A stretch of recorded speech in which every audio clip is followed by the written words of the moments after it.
We are discussing the NBA Hall of Fame. Okay. Right now we're talking the NBA Hall of Fame. The ceremony is coming up, and I can't wait. This is gonna be great. It's a great event, a great moment, and it's always wonderful to see who's made it, who's made the NBA Hall of Fame. And let's pull up. I'm going to pull up a list of the names. Amari Stoudemire. Yep. Candace Parker, a lifelong WNBA player.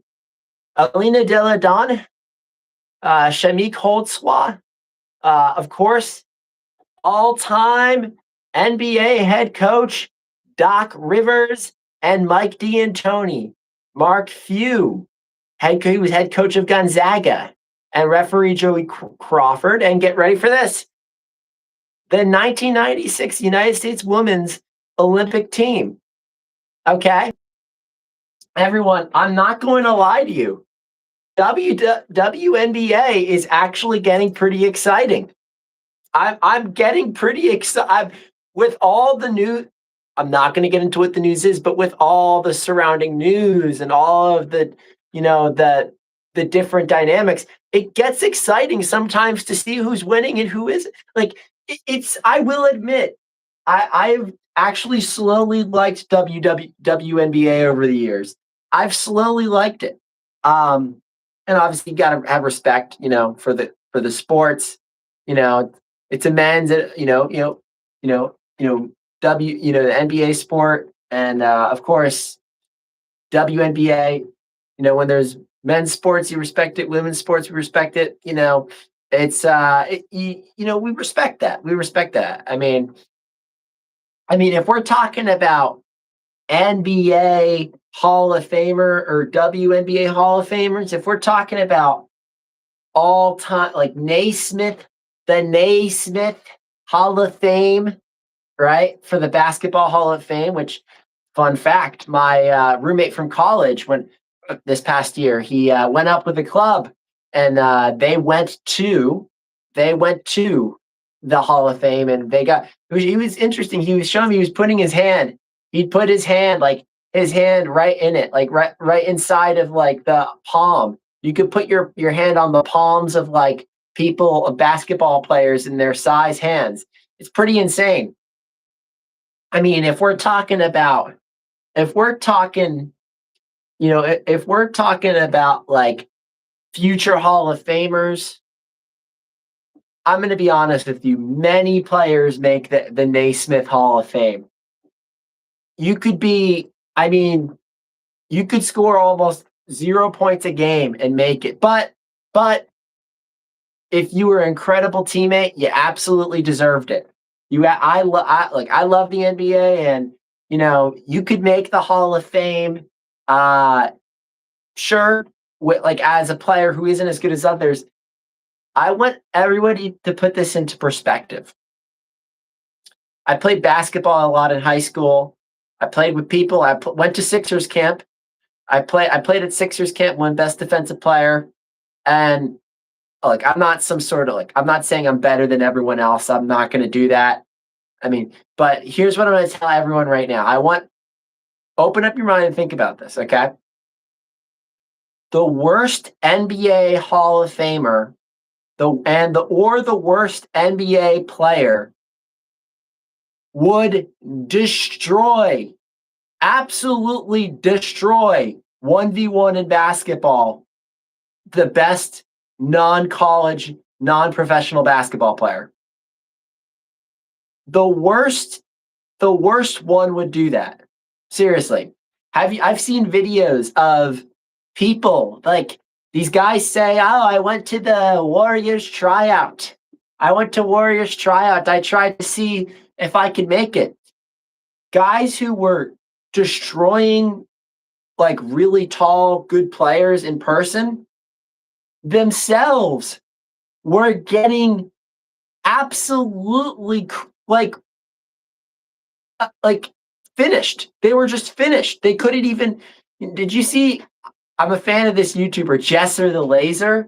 I was a fan of him when I was younger. have you guys seen how like he destroys everyone at basketball, but he goes to a tryout to join the D League, right, or the G League of the NBA. This is a guy who is probably one of the best players in his town, right? He goes to Warriors training camp tryout. He's a YouTuber. They allowed him to go and try out, which was a unique story, almost like a my career, you think. But he goes in and he's playing against these other like guys trying out to make the last spot on the G League team. And he's barely even scoring. He is, and I'm not saying because it's a team game. Oh, it's a team game. You can't score as much because it's a team game.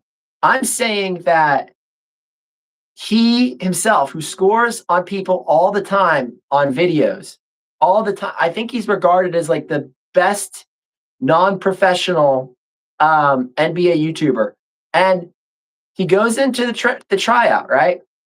And the other guys make him Jesser, if you're listening to this, Jesser the Laser, this is not an offense. I'm nowhere near as good as you at basketball, so this is not an offense.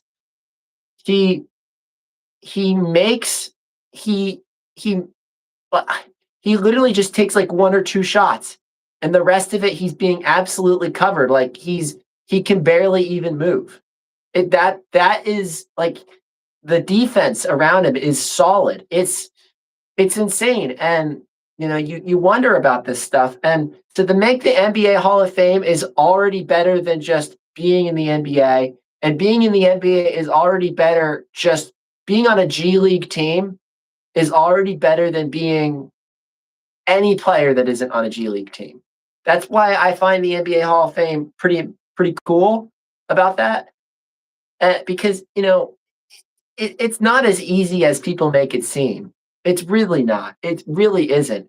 And I want to say right now that if we're talking future NBA players that make the Hall of Fame, I think Anthony Edwards makes it after a few years. After a few years, I'd say. I think. Let's see. Obviously, DeMar DeRozan. He's not signed. Not signed. Not signed. But he's going to make the NBA Hall of Fame. I'm a fan of him. I remember, I am just like DeRozan. When I shoot it, it goes in. Like with the basketball, obviously. But that's what he was saying, like when he shoots the basketball. But I mean, this is it is insane. It's like we're like I feel like almost many people make it though. I balance it. I super ego it. I balance it. You know what they call in the psychological study, super ego, where you take a balance, you go against your own will and you balance things, your own perspective versus the other. Should these guys make the Hall of Fame? Yes. Is it as competitive as the NFL or baseball? Not even close. But I mean, honestly, at the same time, it's kind of like the NBA Hall of Fame. I honestly think Luka Doncic, if he were to be done today, would make the NBA Hall of Fame. I think Joel Embiid easily. Joel Embiid deserves to make the NBA Hall of Fame. But I think, would I think Tyrese Maxey make it? Not yet. I honestly think that there's a good amount, but I think the criteria usually has to do with you've either been in the league for many years, like at least 17 years, or you're an all-star, a former all-star. I don't know, everybody. Please call in. Call in at Kutztown University Radio, 610-683-4058. 610-683-4058. I'm Owen Shapiro, staying golden, staying cinematic.